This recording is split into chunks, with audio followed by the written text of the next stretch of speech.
Une mère et sa jeune fille sont partis camper seuls dans le désert et ne sont jamais revenus, disparaissant pendant plus de 11 ans. Mais un jour, son fils retrouve leur camion vide au fin fond du désert, une découverte qui allait tout changer et révéler la terrible vérité sur ce qui leur est réellement arrivé. Le soleil du Texas tapait impitoyablement sur le dos d'Eli Amersé tandis qu'il traversait péniblement le paysage aride et craquelé du désert du comté de Presidio. La sueur ruisselait sur son dos, son chapeau offrant une protection insuffisante contre la chaleur implacable. Le détecteur de métaux qu'il tenait dans les mains lui semblait plus lourd à chaque pas, mais il refusait de s'arrêter. Derrière lui, Trent Wilson le suivait, consultant sa boussole de temps en temps et s'essuyant le front. « Tu es sûr qu'on ne tourne pas en rond, Eli ?» cria Trent, la voix emportée par le vent chaud du désert. « On est là depuis des heures. » Eli marqua une pause et se retourna pour regarder son ami. « Merci d'être venu avec moi, mec. Je sais que tu préférerais être n'importe où ailleurs. » Trent haussa les épaules et ajusta les bretelles de son sac à dos. « Et, un marché est un marché. Tu vas à un rendez-vous avec Jenny, je te prête ma Jeep et mon matériel même si je pense que c'est ma sœur qui en profite. » Un léger sourire éclaira le visage d'Eli, mais il s'effaça rapidement tandis qu'il contemplait l'immensité de la région de Big Bend qui s'étendait devant eux. Les monts Chinati se dressent au loin, sentinelles silencieuses surveillant notre progression. C'était il y a exactement 11 ans aujourd'hui, dit Eli doucement, balayant le détecteur de métaux d'un mouvement de va-et-vient régulier. Maman emmenait Céline camper, et moi, je restais chez nos grands-parents parce que je trouvais le camping ennuyeux. Il rit amèrement. À 15 ans, j'étais trop cool pour le désert. Trent hocha la tête, il avait entendu cette histoire maintes fois au fil des ans mais il laissa Eli parler. Parfois, Trent pensait que son ami avait besoin de prononcer les mots à voix haute pour entretenir les souvenirs. Maman n'arrêtait pas de raconter que son père l'emmenait camper ici quand elle était petite, continua Eli, le regard scrutant l'horizon. Elle disait que ça avait façonné qui elle était, que ça faisait partie de notre héritage texan. Elle voulait que Céline en fasse l'expérience aussi, pas seulement grandir avec des écrans sur le visage, comme elle disait. Le vent se leva, envoyant un nuage de poussière tourbillonner autour d'eux. Trent ramena son bandana sur son nez. Une nuit, continua Eli, c'était censé être une nuit de camping, et ils devaient revenir le lendemain. Mais ils ne sont jamais rentrés. 11 ans, murmura Trent. Et c'est comme s'il s'était volatilisé. Trent se souvenait des recherches massives qui avaient suivi, des centaines de bénévoles ratissant le désert, l'intervention de la police pendant des mois. Chaque élément de preuve potentielle aux bouteilles d'eau, vêtements, même le lapin en peluche de Céline avait donné un espoir passager, mais n'avait mené nulle part. La police avait abandonné au bout de 4 ans. La voix d'Eli se durcit.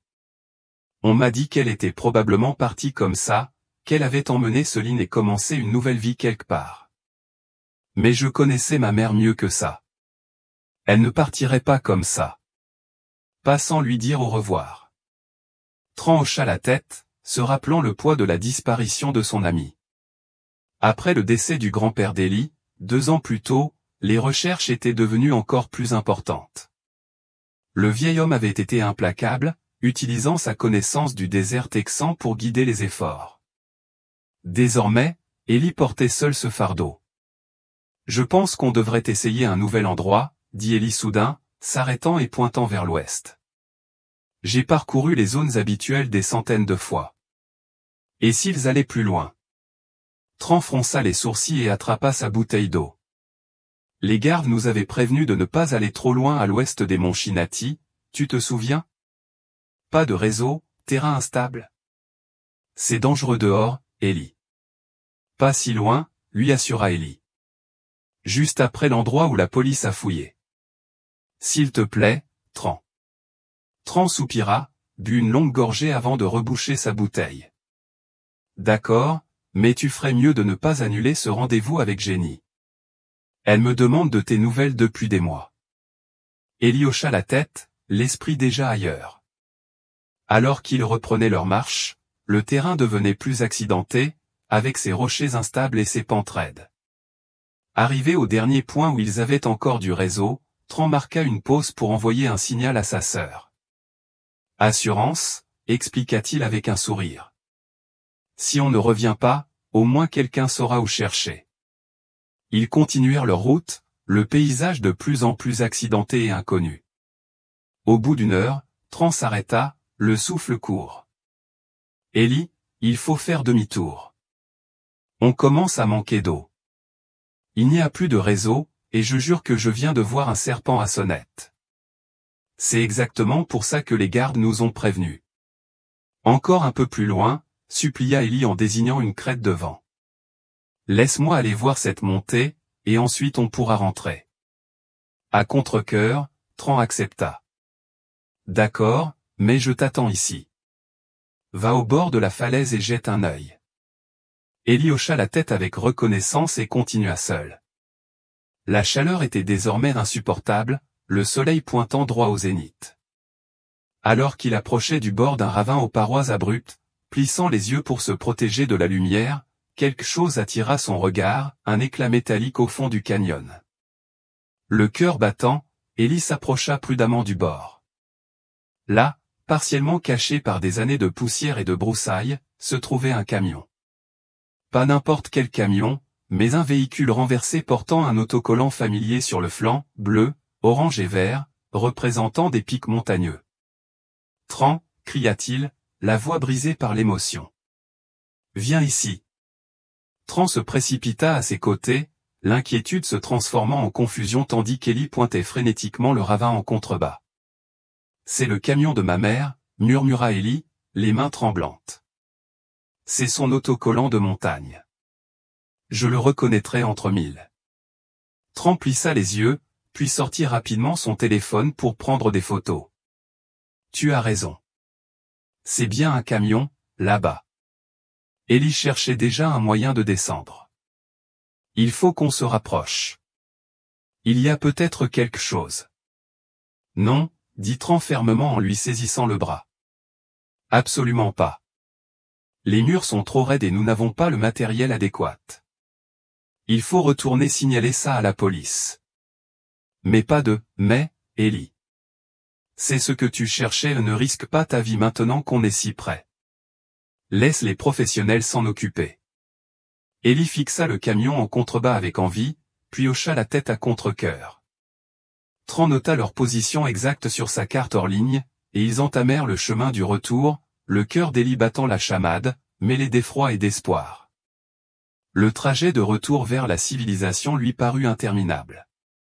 La Jeep adorée de Tran soulevait des nuages de poussière tandis qu'il filait à toute allure sur les routes accidentées du désert.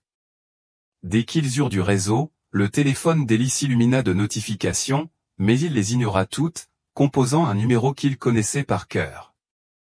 L'inspecteur Sawyer répondit d'une voix bourrue à la troisième sonnerie. « Inspecteur ? » « C'est Elia Mercé, » dit Ellie, les mots s'échappant. « On a retrouvé le camion de ma mère.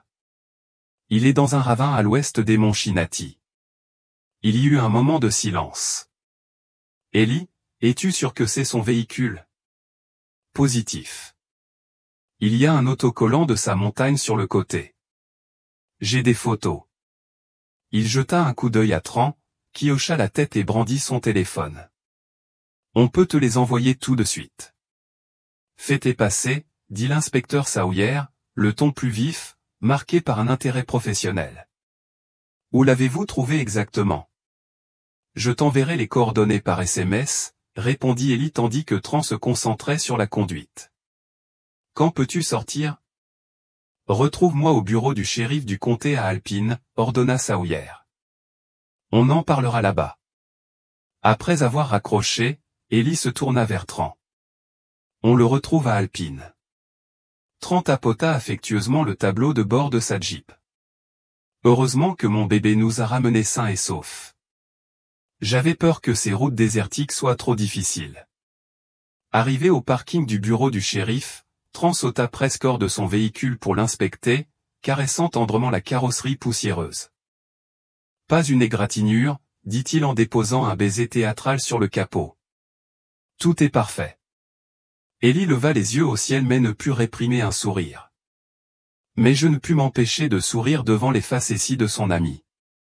À l'intérieur du commissariat, ils trouvèrent l'inspecteur Sawyer en train d'examiner les photos qu'ils avaient envoyées. « J'ai l'équipe de recherche et de sauvetage en alerte », leur annonça Sawyer, le visage grave et buriné sous ses cheveux poivre et sel. « Si c'est le camion de Jessica, il faut agir vite. »« C'est son camion », insista Ellie.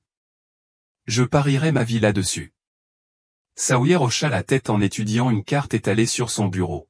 « L'endroit que vous avez indiqué est isolé, mais nous pouvons y arriver avant le coucher du soleil si nous partons maintenant. J'ai fait appel à des spécialistes qui pourront récupérer le véhicule en toute sécurité. » En moins d'une heure, un convoi était constitué, des véhicules de police, une équipe de recherche et de sauvetage et une dépanneuse robuste équipée pour les extractions difficiles. Ellie et Tran accompagnèrent l'inspecteur Sawyer, empruntant un itinéraire différent qui les rapprocherait du site. « On a travaillé en coordination avec les gardes forestiers », expliqua Sawyer en conduisant. « Ils connaissent le terrain mieux que quiconque. Il y a un sentier qui nous mènera à moins de 400 mètres de l'endroit où vous avez repéré le camion. » À leur arrivée, la scène était en pleine effervescence. Les secouristes installaient déjà le matériel nécessaire pour atteindre le ravin en toute sécurité. Un hélicoptère tournoyait au-dessus de la zone, ses rotors soulevant de la poussière tandis qu'il évaluait la situation.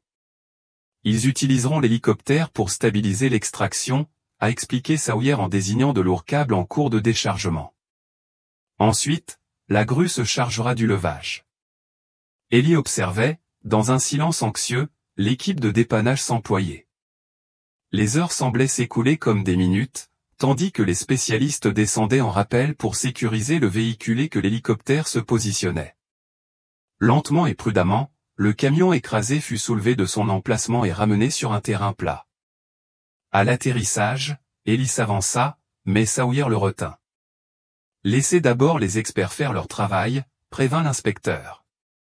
Le camion était dans un état lamentable, pneus dégonflés, châssis déformé et recouvert de corrosion et de poussière depuis des années.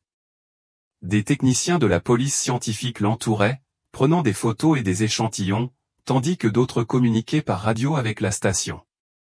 Sawyer appela l'une des techniciennes, une femme aux cheveux grisonnants tirés en un chignon serré. « Il faut que vous voyiez ça. » Il la rejoignit, faisant signe à Ellie et Tran de rester à distance. Ils conversèrent ensemble pendant plusieurs minutes avant que Sawyer ne revienne, l'air sombre. « D'après notre première évaluation, ce camion n'était pas là il y a 11 ans, dit-il doucement. « Quoi ? C'est impossible, protesta Ellie. C'est le camion de ma mère, il doit dater de leur disparition. Je ne dis pas que ce n'est pas son camion, a précisé Sawyer. Mais nos archives montrent que nous avons fouillé cette zone lors de l'enquête initiale. Il n'y avait pas de camion ici à ce moment-là. Alors, comment est-il arrivé ici, demanda Tran, la confusion perceptible dans sa voix. Le technicien médico-légal s'est approché, tablette en main. D'après les traces de rouille et les dommages causés par le soleil, nous estimons qu'il est là depuis 7 à 8 ans. Ça veut dire qu'il a été déplacé, conclut Sawyer. Quelqu'un a pris le camion après la disparition de ta mère et de ta sœur, l'a gardé quelque part pendant 3 ou 4 ans, puis l'a conduit ou poussé du haut de cette falaise pour le cacher définitivement. Ellie sentit le sol trembler sous lui. Tu dis que quelqu'un les a pris. Ce n'était pas un accident ?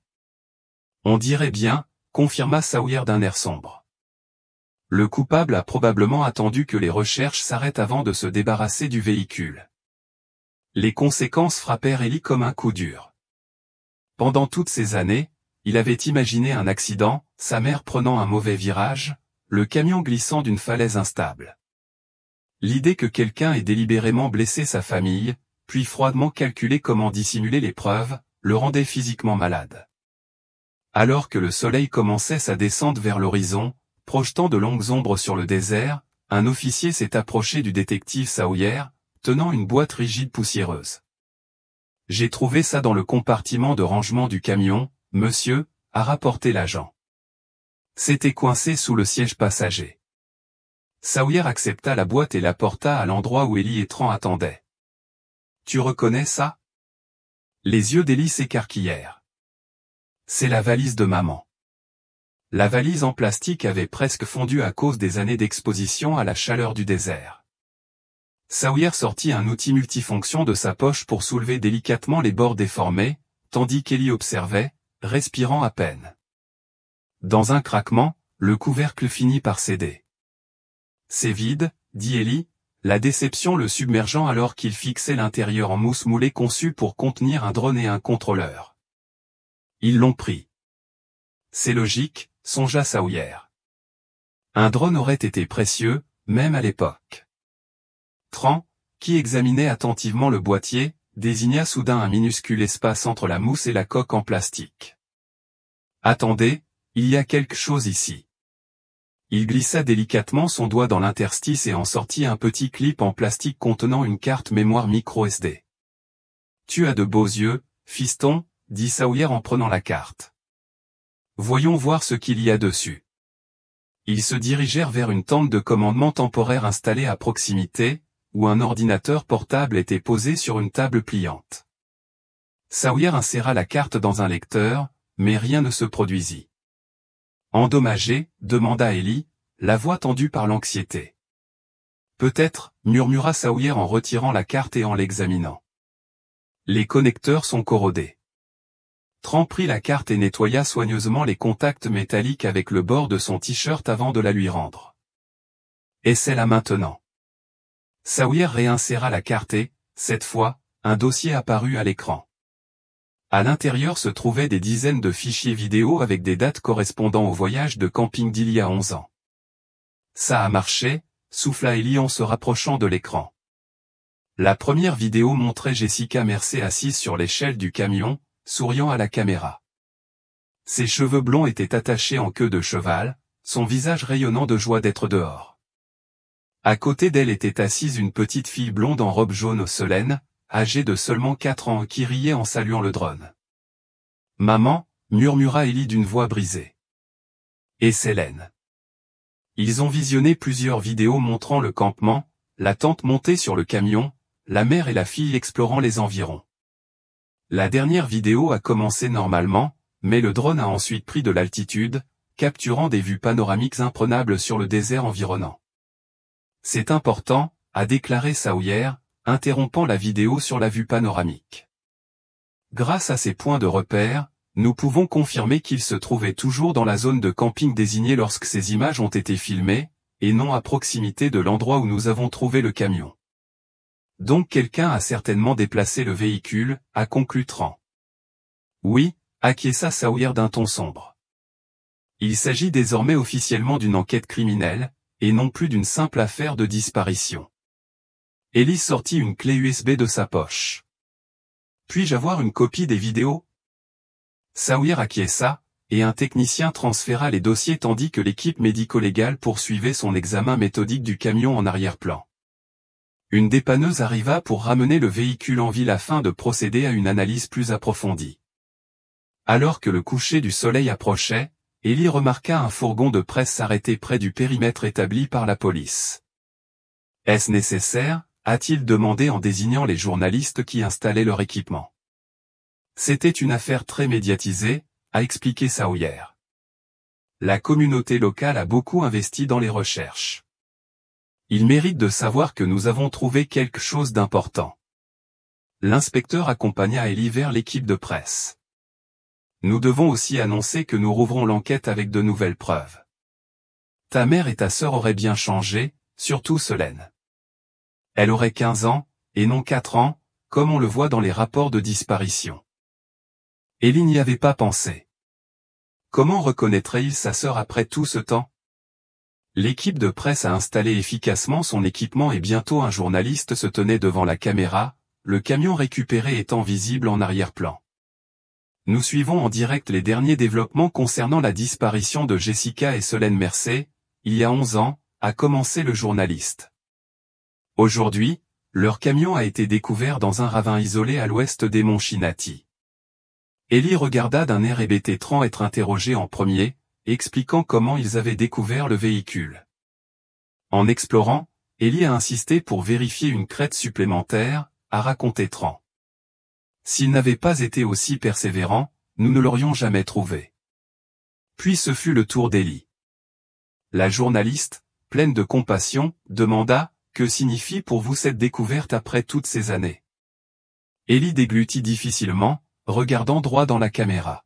« Maman Céline, si tu es là-bas à regarder ça, je n'ai jamais arrêté de chercher. Je ne le ferai jamais. On va te retrouver. » Le détective Sawyer a conclu le segment avec un résumé professionnel de l'état d'avancement de l'enquête et une demande d'information du public. Alors que l'équipe de presse rangeait ses affaires, Sawyer s'approcha d'Ellie et Tran. « On devrait retourner à Alpine.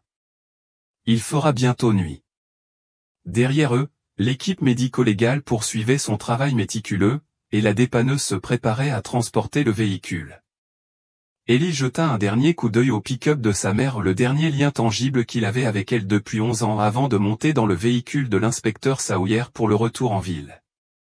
Le coucher de soleil sur le désert peignait le ciel d'orange et de violets éclatants tandis qu'il retournait à Alpine.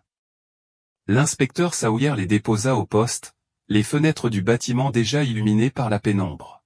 « Nous organisons une fouille approfondie de la zone pour demain », leur annonça Sawyer en descendant du véhicule. « Compte tenu de ce que nous avons découvert, nous considérons cela comme une scène de crime potentiel. »« Je viens avec toi », déclara immédiatement Ellie. Sawyer fronça les sourcils. « Ce n'est pas conseillé. On va parcourir un terrain accidenté, et le danger est encore présent. »« J'explore ce désert depuis 11 ans, rétorqua Ellie. « Je le connais mieux que la plupart de vos officiers. » Le détective soupira, reconnaissant la détermination dans le regard du jeune homme. « Vous pouvez attendre au camp de base, mais si nous trouvons quelque chose d'important, vous resterez sur place jusqu'à ce que nous ayons sécurisé la zone. » Marché conclu. Ellie hocha la tête, submergée par le soulagement. Marché conclu. Sawyer se tourna vers Tran. « Tu n'es pas obligé de nous rejoindre demain. Ce n'est pas ton combat. » Tran jeta un coup d'œil à Ellie, puis à l'inspecteur. « Il faut que quelqu'un garde un œil sur ce type. Il a tendance à s'égarer dès qu'une idée lui vient à l'esprit. » Il lui offrit un petit sourire. « On se voit tous les deux à 6 heures précises. Reposez-vous. Demain sera une longue journée. » Alors que le détective s'éloignait, Tran tapota l'épaule d'Ellie. « On te ramène à la maison. » Ils montèrent dans la Jeep de Tran et sillonnèrent les rues tranquilles d'Alpine. La petite ville texane était déjà en effervescence à l'annonce de la découverte. À un feu rouge, Ellie remarqua la télévision d'un restaurant voisin diffusant leur interview de plus tôt. À travers les vitrines des magasins et des cafés, ils pouvaient voir des gens rassemblés autour des écrans, regardant les dernières nouvelles. « On dirait que toute la ville est au courant », a observé Tran, désignant d'un signe de tête un dépanneur où les clients se tenaient figés devant une télévision. « Bien, » dit Ellie doucement. « Peut-être que quelqu'un se souviendra de quelque chose qu'il ne trouvait pas important auparavant. » Tran s'arrêta devant la modeste maison d'Ellie. La lumière du porche était déjà allumée, ou une habitude qu'Ellie avait conservée depuis le décès de son grand-père, laisser toujours une lumière allumée au cas où sa mère et sa sœur retrouveraient le chemin de la maison. « Tu es sûr que tu ne veux pas que je reste ?» demanda Tran, inquiet de laisser son ami seul après une journée aussi émouvante. Ellie secoua la tête. « J'ai besoin de temps pour digérer tout ça. Mais merci pour tout, mec. »« N'en parle pas, » répondit Tran, puis ajouta avec un petit sourire, « mais souviens-toi, tu dois toujours ce rendez-vous à Jenny. » Un rire las s'échappa d'Ellie. « Je n'oublierai pas. » Une fois chez lui, Ellie se dirigea directement vers sa chambre et alluma son ordinateur. Il brancha sa clé USB personnelle, celle contenant les images du drone que le détective lui avait donné, et commença à examiner méthodiquement chaque vidéo. Il y en avait des dizaines, et il était déterminé à saisir le moindre détail qui aurait pu passer inaperçu. La cafetière de la cuisine fut largement utilisée au fil de la nuit. À sa 3e tasse, les yeux d'Ellie brûlaient de fatigue, mais il refusait de s'arrêter. Il visionnait chaque vidéo plusieurs fois, se concentrant sur différents éléments, le paysage en arrière-plan, les expressions de sa mère, le matériel visible sur leur campement. Il était bien passé minuit lorsque quelque chose attira son attention sur l'une des photos panoramiques. Sa mère avait piloté le drone aussi loin que sa portée le lui permettait, capturant des vues du paysage lointain. Ellie mit la vidéo sur pause, zoomant sur une partie de l'horizon qui montrait une crête irrégulière. Ce n'est sur aucune des cartes de camping, murmura-t-il en attrapant les vieilles cartes topographiques de son grand-père, rangées dans un coffre sous son lit. Étalant les feuilles jaunies sur son bureau, Ellie compara la ligne de crête de la vidéo à différents emplacements sur les cartes. Après près d'une heure de recoupement, il l'a trouvé, une zone délimitée intitulée « Zone d'essai militaire privée inactive », bordant les montagnes Chinati. « Qu'est-ce que c'est » murmura-t-il en se penchant. Une note effacée, de la main de son grand-père, défilait dans la marge, danger aux falaises instables. À côté, une petite note concernant un accès restreint, datant de plusieurs décennies. Ellie se souvenait que son grand-père et sa mère discutaient de ces endroits durant son enfance. Tous deux avaient travaillé dans des domaines liés à la géographie, son grand-père était géomètre pour l'État du Texas, sa mère consultante en environnement. Leur passion commune pour la nature avait façonné les vacances en famille et les week-ends d'excursion tout au long de son enfance. C'est pourquoi sa mère avait tant insisté pour emmener Solène camper.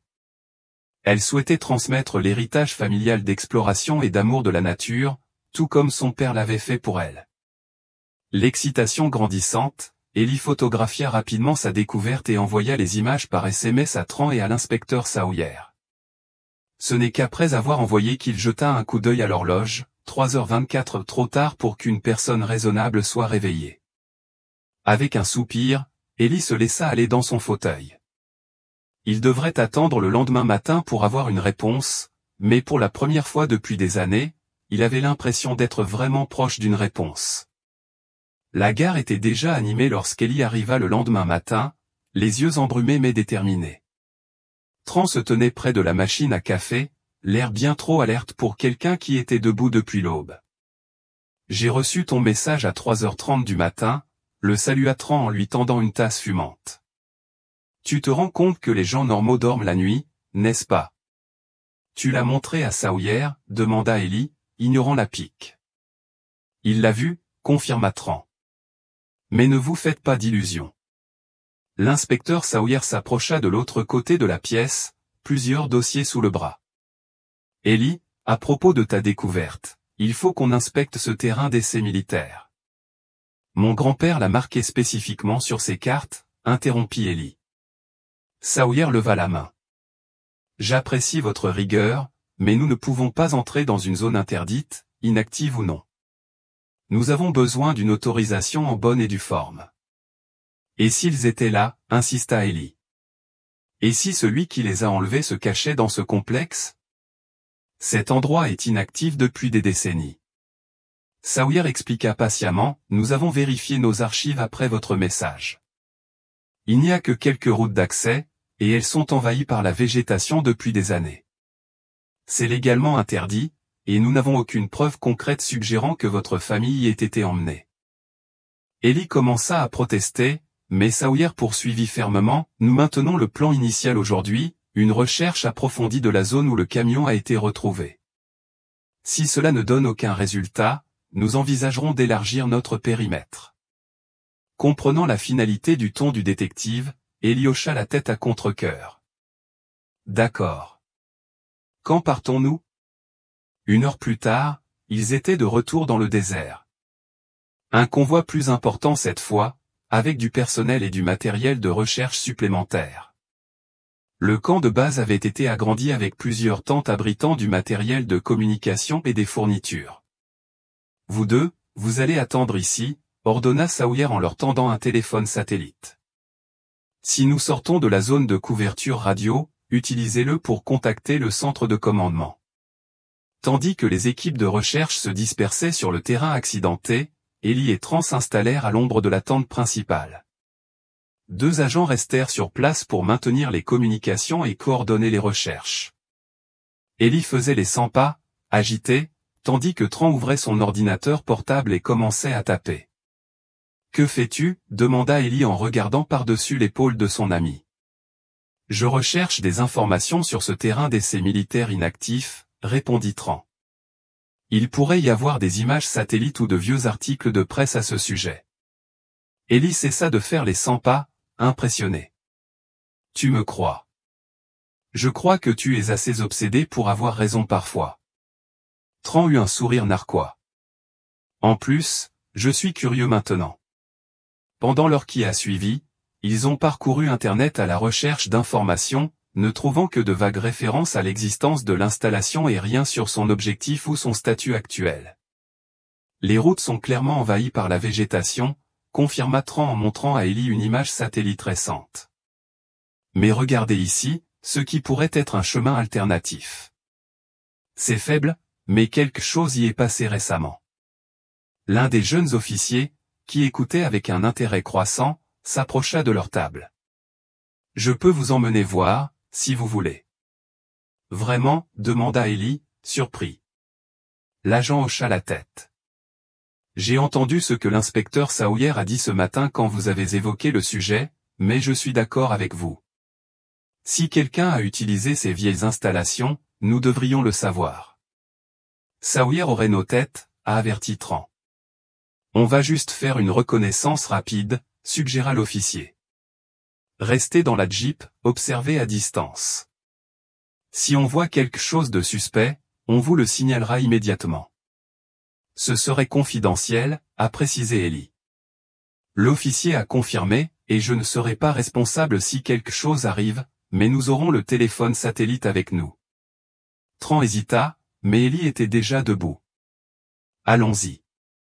Après avoir dit à l'officier restant qu'ils allaient inspecter la zone immédiate, tous les trois montèrent dans la Jeep de Tran et se dirigèrent vers les coordonnées de l'ancienne installation militaire.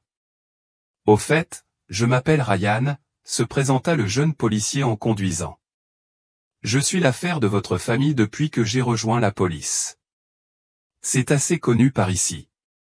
Le trajet les conduisit à travers un terrain de plus en plus reculé, suivant des pistes à peine visibles qui serpentaient entre des affleurements rocheux. Au bout d'une quarantaine de minutes, Tran ralentit la Jeep. La route d'accès principale devrait être juste devant, dit-il en consultant son GPS. Mais on dirait que personne n'y est passé depuis des années. Attendez, Ryan pointe à leur droite. Qu'est-ce que c'est? Un léger sentier divergeait du chemin principal, menant à un groupe de collines basses. Contrairement à la route envahie par la végétation, ce sentier présentait des traces d'utilisation récente, végétation rase et traces de pneus dans le sol sablonneux. Quelqu'un est certainement venu ici, dit Ellie, l'excitation grandissant. Tran s'engagea prudemment sur le sentier improvisé, la Jeep rebondissant sur le sol accidenté. Alors qu'ils franchissaient une petite montée, Ryan leur fit soudain signe de s'arrêter. Coupez le moteur, murmura-t-il. Tran obtempéra, et un lourd silence s'abattit sur eux. Au loin, à peine visible à travers la brume de chaleur, se dressaient des structures érodées aux vestiges du centre d'essai militaire. Ryan sortit une paire de jumelles de sa ceinture et scruta les environs. Il n'y a pas grand-chose à voir. Quelques vieilles tentes, quelques conteneurs de stockage. On dirait qu'il n'y a plus personne. Il passa les jumelles à Ellie, qui observa attentivement le site abandonné. Les bâtiments étaient en mauvais état, fenêtres brisées et toits partiellement effondrés. Rien ne bougeait, à l'exception de tourbillons de poussière qui tourbillonnaient occasionnellement sur le terrain découvert.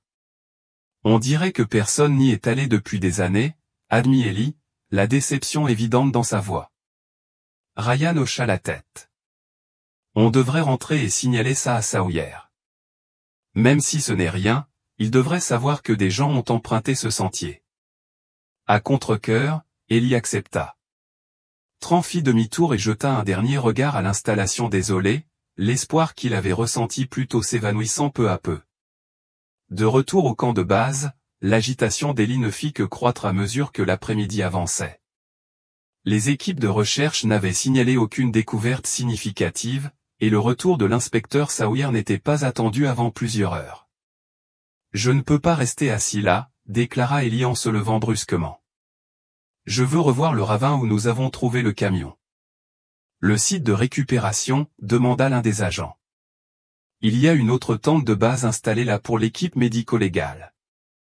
Elle est dans le périmètre de sécurité. On peut aller là-bas, demanda Ellie. L'agent hocha la tête.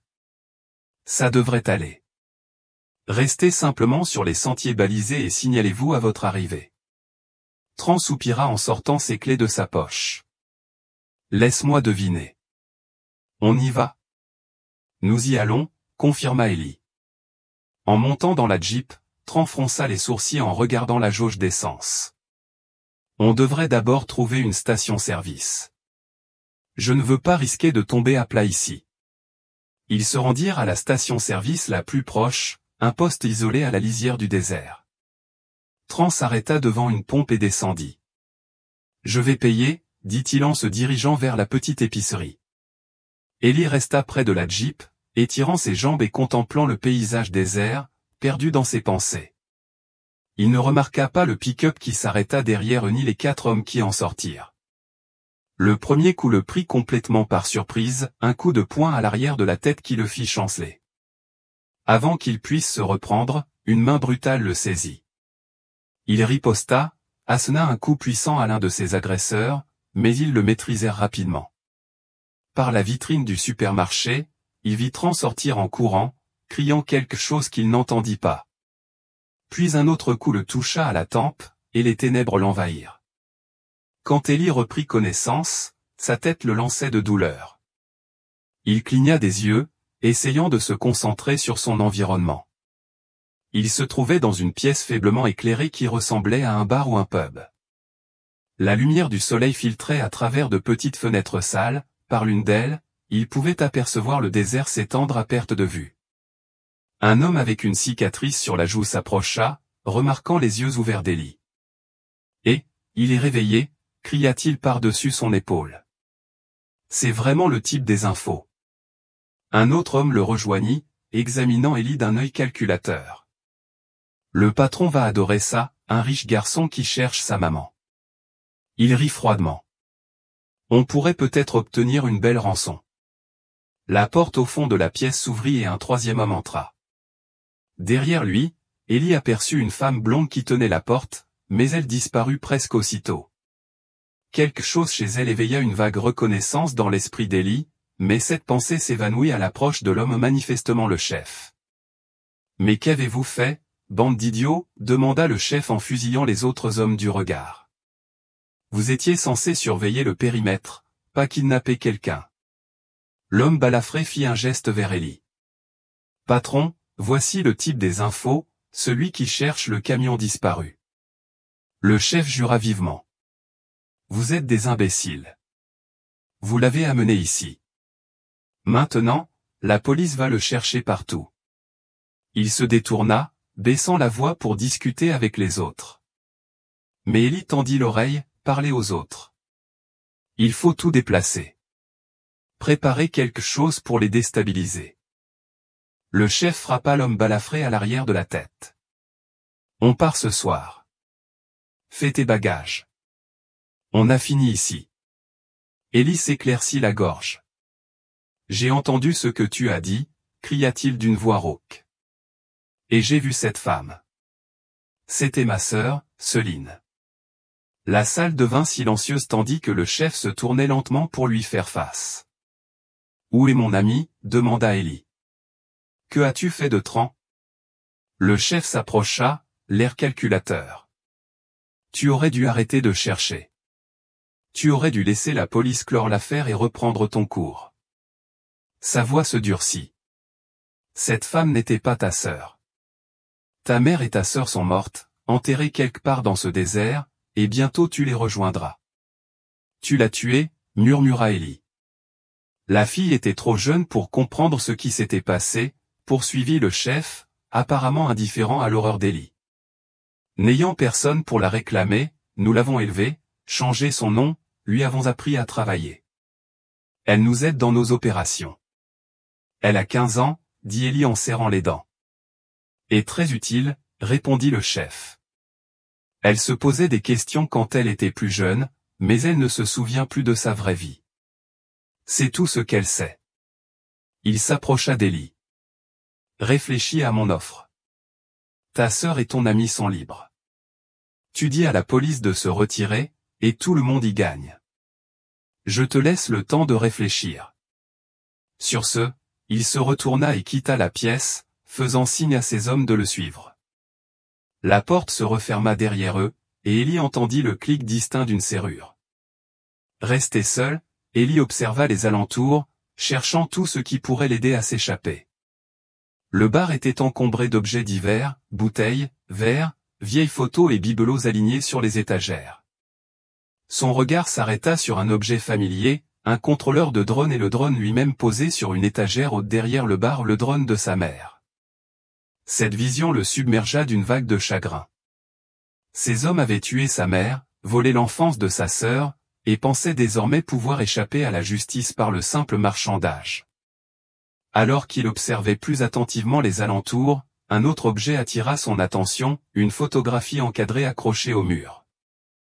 Elle montrait le terrain d'entraînement militaire inactif sous un angle différent de celui qu'il avait vu auparavant, avec plusieurs hommes debout à côté de camions chargés de caisses. L'esprit d'Ellie s'emballa. Il ne s'agissait pas de braconniers ou de voleurs isolés, ils étaient organisés, utilisant ce site abandonné à des fins illégales. Les heures passèrent dans un silence tendu.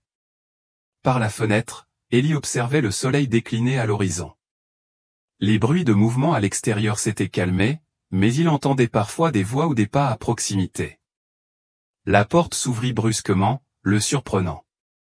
La femme blonde qu'il avait aperçue plus tôt entra prudemment, refermant la porte derrière elle. Avec la lumière plus douce, Ellie pourrait. Il pouvait la voir clairement maintenant, grande et mince, avec des traits qui imitaient étrangement ceux de sa mère, mais ses yeux étaient fatigués, durcis par des années d'une vie qu'il ne pouvait pas imaginer.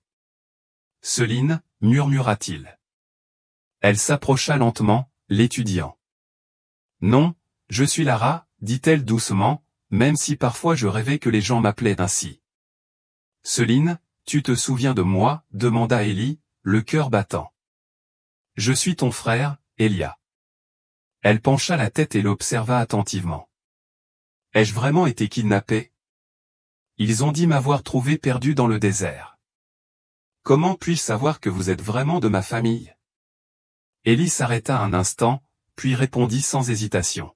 « 4, dit-il. Tu as été enlevé à 4 ans. Tu en as 15 maintenant. Et ce drone, il appartenait à notre mère. » Elle hocha lentement la tête, puis désigna le drone sur l'étagère. « Ça ? Non, c'est juste des déchets trouvés dans le désert. »« Oui, il appartenait à notre mère, » confirma Ellie avec empressement. « Papa le lui avait offert pour son anniversaire l'année précédant ton départ en camping. Tu l'appelais l'appareil photo volant. » Quelque chose brilla dans ses yeux, une reconnaissance, peut-être, ou un souvenir lointain qui s'éveillait. Elle s'est rapprochée. « Je veux te croire, » dit-elle finalement. « Je ne me souviens pas de grand-chose d'avant, mais parfois je rêve d'une femme aux cheveux blonds qui m'appelait Céline. » Elle toucha ses propres cheveux inconsciemment. Le soulagement envahit Ellie. « Il faut qu'on parte d'ici, tous les deux, et mon ami Tran. Sais-tu où il le garde ? » Dans le hangar derrière le bar, répondit-elle. « Mais écoutez-moi bien, ces gens-là ne m'ont jamais fait de mal. Le patron m'a protégé des autres. Je travaille ici, je sers des boissons, j'aide à l'inventaire. » Elle hésita. « Parfois, nous pillons les camps, nous volons des objets aux touristes, mais c'est juste la vie dans le désert, la survie. »« Céline, ils ont tué notre mère, » dit doucement Ellie. « Ils t'ont kidnappé. Ils t'ont volé la vie. » Elle détourna le regard. « C'est la seule vie que je connais maintenant. Tu peux en prendre un autre, promit Ellie. Tu peux venir à la maison avec moi. » L'indécision se lisait sur son visage. Finalement, elle tendit la main vers les cordes qui lui liaient les mains. « Je ne devrais pas faire ça. Le patron n'apprécierait pas s'il l'apprenait. »« On peut partir tous les deux, » insista Ellie en le détachant. « On recommence. » Elle recula une fois ses mains libres. « Ton ami est dans le hangar. Il y a une balise satellite dans ta poche. Ils l'ont prise dans la Jeep. Ne l'utilise pas avant d'être loin d'ici. » Elle se dirigea vers la porte. « S'il vous plaît, partez, acceptez votre offre et laissez-moi. Je ne peux pas faire ça, dit Ellie en se levant. Je te cherche depuis 11 ans. Je ne partirai pas sans toi. Avant qu'elle ne puisse répondre, ils entendirent des moteurs à l'extérieur. Céline regarda par la fenêtre. Ils sont rentrés tôt, murmura-t-elle. Il faut se dépêcher. Elle se glissa hors de la porte et Ellie la suivit, cherchant la balise dans sa poche. Mais alors qu'il sortait, il entendit un cri de douleur. Céline était au sol, un grand homme se tenait au-dessus d'elle. Le patron ne te protégera plus maintenant, ricana l'homme.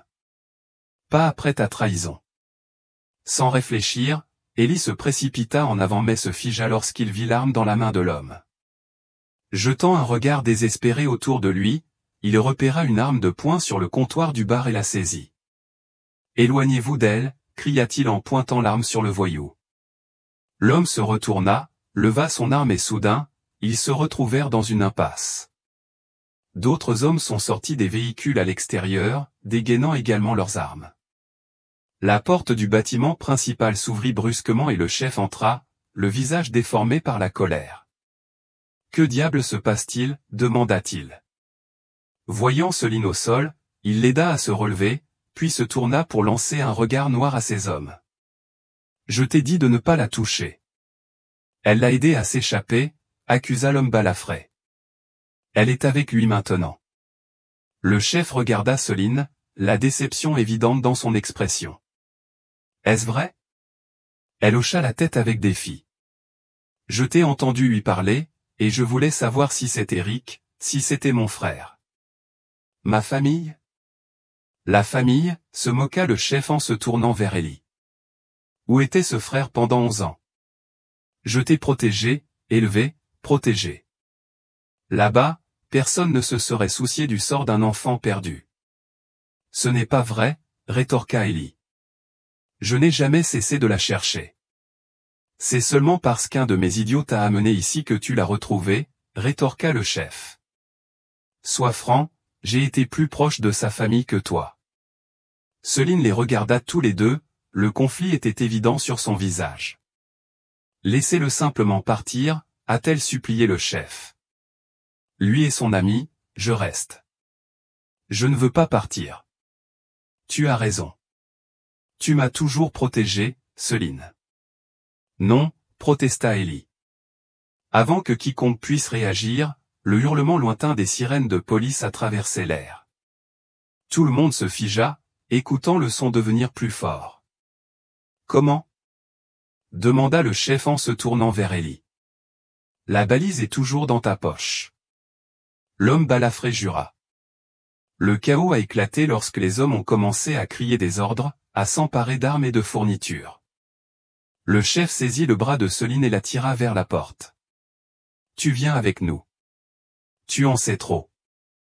Ellie s'est précipitée en avant mais a été frappée par derrière. Alors qu'il tombait, il vit Céline être tirée dehors. Avec le reste de ses forces, il l'appela. Je risque tout pour te sauver. Je n'abandonnerai pas. La police est arrivée rapidement, encerclant la voiture des hommes avant qu'ils n'aient eu la chance de s'échapper. À travers sa vision floue, Ellie vit le chef attraper et retourner Céline, pressant un couteau contre sa gorge et l'utilisant comme otage. Ellie se renforça et, avec l'arme toujours dans sa main, se leva et se dirigea vers la porte, pointant l'arme vers l'homme qui tenait Céline. « Tu as dit que tu la protégeais, » dit Ellie. « Mais tu es aussi instable que ces falaises du désert, tu sembles fort jusqu'au premier signe de pression, puis tu lâches prise. » Des larmes coulaient sur le visage de Céline lorsque la vérité la frappa. Elle fouilla dans sa poche, en sortit un couteau plié, l'ouvrit d'un coup sec et l'enfonça dans le flanc de l'homme. Le chaos a éclaté. Des coups de feu ont fusé tout autour, tandis que la police et les gangs échangeaient des coups de feu. Ellie tira Céline à l'intérieur et la cacha derrière le bar, la protégeant de son corps tandis que les balles brisaient les bouteilles et faisaient éclater le bois au-dessus. Lorsque les coups de feu ont finalement cessé, les policiers ont fait le tour de la pièce, récupérant les armes et arrêtant les membres survivants du gang. Le chef gisait blessé près de la porte, le sang coulant sous lui à cause d'une blessure par balle à l'épaule et le couteau toujours logé dans son côté, le couteau de Céline. Ellie sortit de derrière le bar, soutenant sa sœur. Dehors, il vit Tran assis dans une voiture de police, l'air abîmé mais vivant. Quand Tran les a repérés, il a souri et a brandi quelque chose qui ressemblait à une pièce de monnaie. Alors, Pister, expliqua-t-il lorsqu'ils le rejoignirent.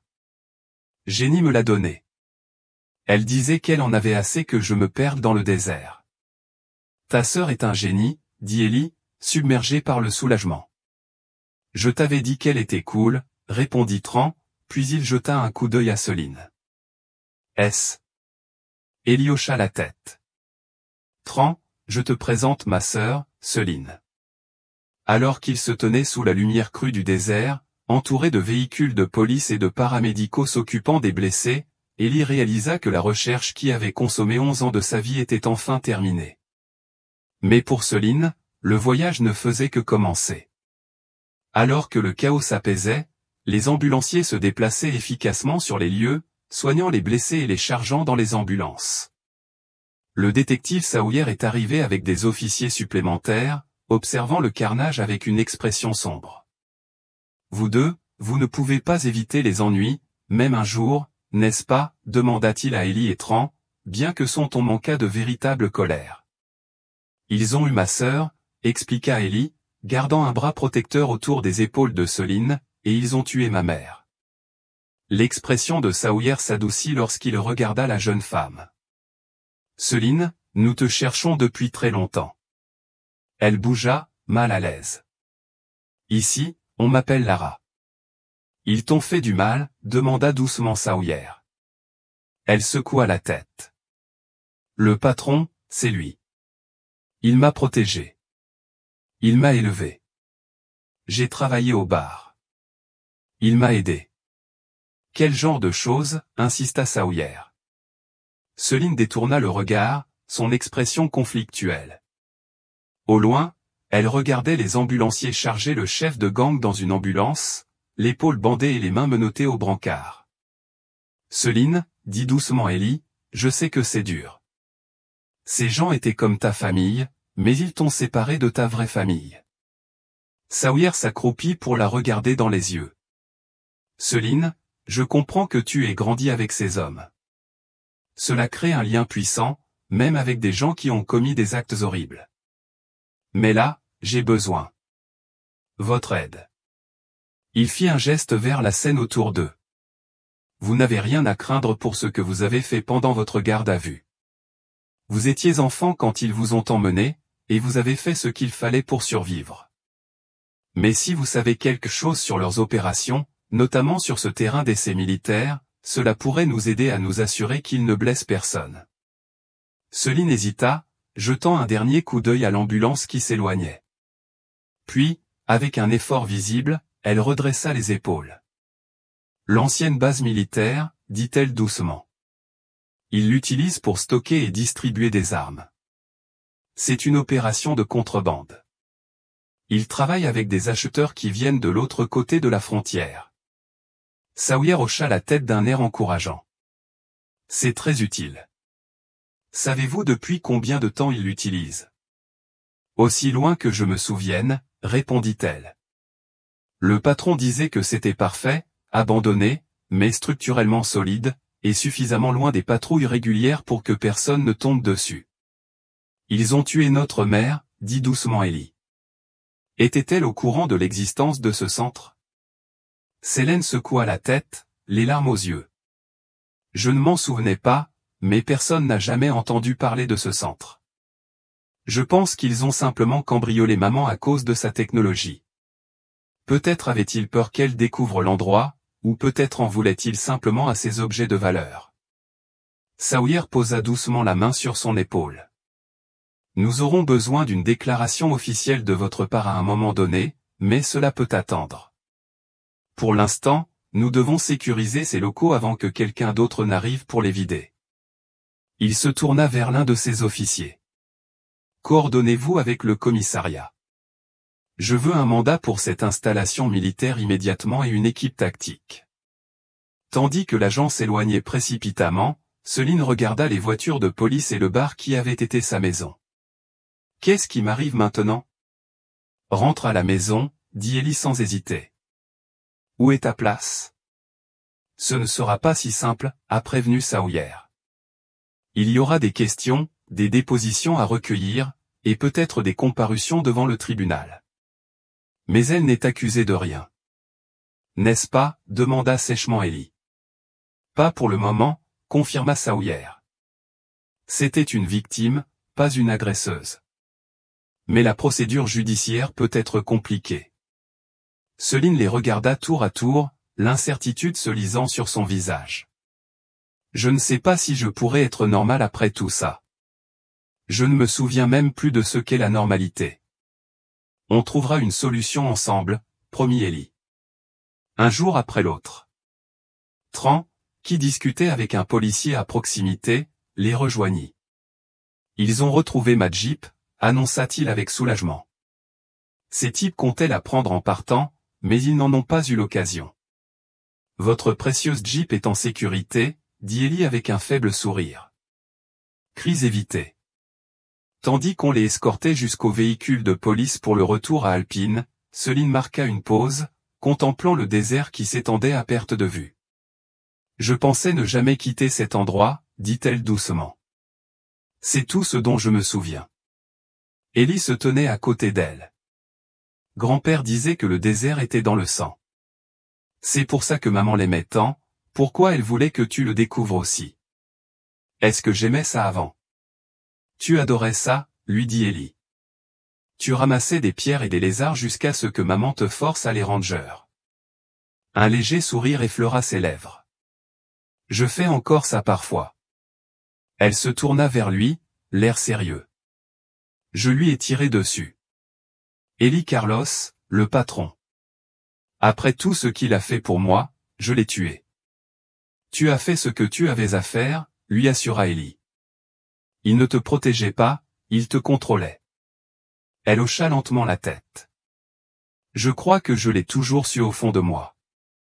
C'est pour ça que je n'ai jamais essayé de partir, même quand j'aurais pu. J'avais peur. Alors qu'il montait dans la voiture de police, Tran se tourna vers Ellie. Au fait, tu dois vraiment remercier Jenny. Ce traceur nous a sauvé la vie. Plus qu'un simple merci, acquiesça Ellie. Je pense qu'un dîner dans le meilleur restaurant d'Alpine serait un bon début. Elle va adorer, dit Tran avec un sourire. Tout homme assez obsédé pour parcourir le désert pendant 11 ans doit avoir quelque chose de spécial. Pour la première fois depuis une éternité, Ellie rit d'un rire sincère et sans complexe. À côté de lui, Céline observait avec curiosité, comme si elle essayait de se souvenir de l'instant. Alors que la voiture de police s'éloignait du bar, Ellie contemplait par la fenêtre le vaste paysage texan qui avait à la fois pris et ramené sa sœur. La quête qui avait marqué la moitié de sa vie était terminée, mais il savait que le voyage ne faisait que commencer.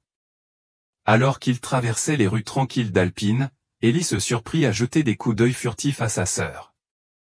L'enfant de 4 ans dont il se souvenait avait disparu, remplacé par cette jeune femme solennelle au regard hanté. Comment allait-elle s'adapter à la vie normale après tout ce qu'elle avait vécu? À quoi penses-tu? Demanda Céline, le surprenant à l'observer. À propos de maman, admit Ellie. Et de grand-père, ils n'ont jamais cessé de croire qu'on te retrouverait. Grand-père a passé les dernières années de sa vie à parcourir le désert. J'aurais aimé mieux m'en souvenir, dit-elle doucement. J'ai des photos, promit Ellie. Des vidéos aussi, et des histoires tellement d'histoires à te raconter. Alors qu'il continuait vers Alpine, Ellie songea que sa sœur, même après avoir été secourue, garderait les cicatrices de ses années de captivité. Elle avait grandi avec ces gens et avait développé un sentiment de loyauté envers eux, en particulier envers le chef qui, croyait-elle, l'avait protégée. Ce n'était pas le sauvetage simple qu'il avait imaginé durant ses années de recherche. Une victime n'est pas toujours désespérée d'être sauvée, réalisa-t-il. Céline n'avait jamais rêvé d'être secourue, c'était la seule vie qu'elle avait connue depuis plus de 10 ans.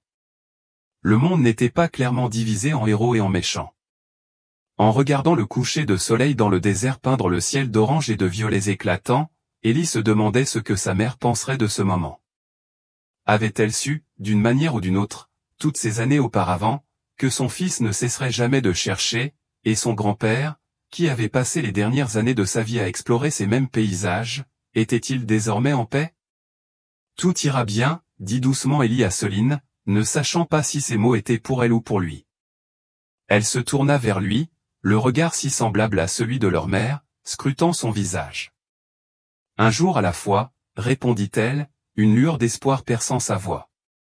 Alors qu'ils quittaient le désert qui avait marqué la tragédie et la rédemption de leur famille, Ellie savait que retrouver Céline n'était pas la fin de l'histoire, mais plutôt le début de quelque chose de nouveau. La quête était terminée, mais la guérison ne faisait que commencer.